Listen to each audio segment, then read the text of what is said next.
Here's the extraordinary story of how comic actor Peter Butterworth helped organise a famous Great Escape from Stalag Luft 3 and sent coded messages to British intelligence via his letter home. He was a household name, playing bumbling buffoons in the Carry On films. But behind Peter Butterworth was an extraordinary wartime backstory. As a prisoner of war, not only was Lieutenant Butterworth closely involved in organising the famous Great Escape from Stalag Luft 3, but he also played a vital role in passing coded messages back to the British intelligence in apparently innocent letters home.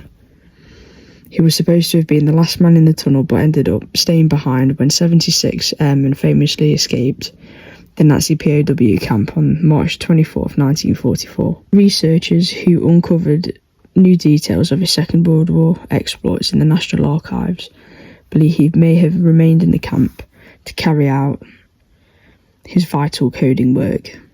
Butterworth's name was on the archive list of code letter writers at the camp in Poland. Prisoners were allowed to write letters to loved ones, provided their correspondence passed the scrutiny of German censors, but they used this benefit to secretly pass on vital military intelligence they had discovered, such as the location of enemy ammunition dumps. Butterworth's job was to include a secret sign that the letter contained intelligence intended for MI9, a section of the War Office set up to help POWs escape. The code was so complicated that its secret was lost in time for more than 70 years until a team of experts from Plymouth University managed to figure it out.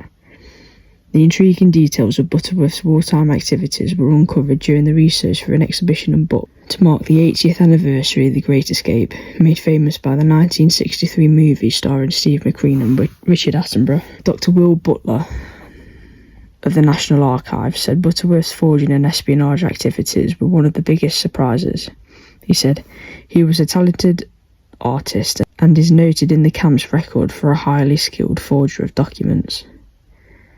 We had photos of people performing in the camp theatre, but we didn't realise Peter Butterworth was in them until we showed them to his son Tyler." Peter was also responsible for creating sets in the theatre, where the soil from the tunnelling was hidden under the seats. Indeed, it was Butterworth and another British officer, Tolboat Tolly Rothwell, who persuaded the Germans to let them build a camp theatre to entertain the prisoners. Rothwell went on to write many carry-on film scripts, and Butterworth appeared in 16 of them. During the war, the actor served in the Royal Navy Fleet Air Arm, but was shot down in 1940. Initially held at a POW camp near Frankfurt, he and 17 others escaped in June 1941 by digging a tunnel using soup spoons.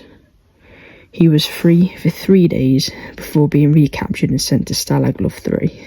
There he became one of the vaulters in the wooden horse tunnel escape, in which a gymnastic vaulting horse were used to conceal a tunnel entrance. Butterworth was famously later turned down for a role playing himself in the 1949 film of this escape.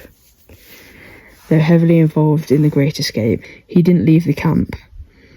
All but 3 of the 76 prisoners were recaptured, and 50 were executed under Hitler's orders. Dr. Butler said, "Peter was supposed to be the last man out of the tunnel, but he didn't go in the end. Clearly, he had his vital role with British intelligence. Afterwards, because of the executions, escape attempts were halted, so this incredibly complicated coded messages were the only means of getting vital information back to London." Butterworth, who was married to impressionist Janet Brown, died in 1979, aged 63.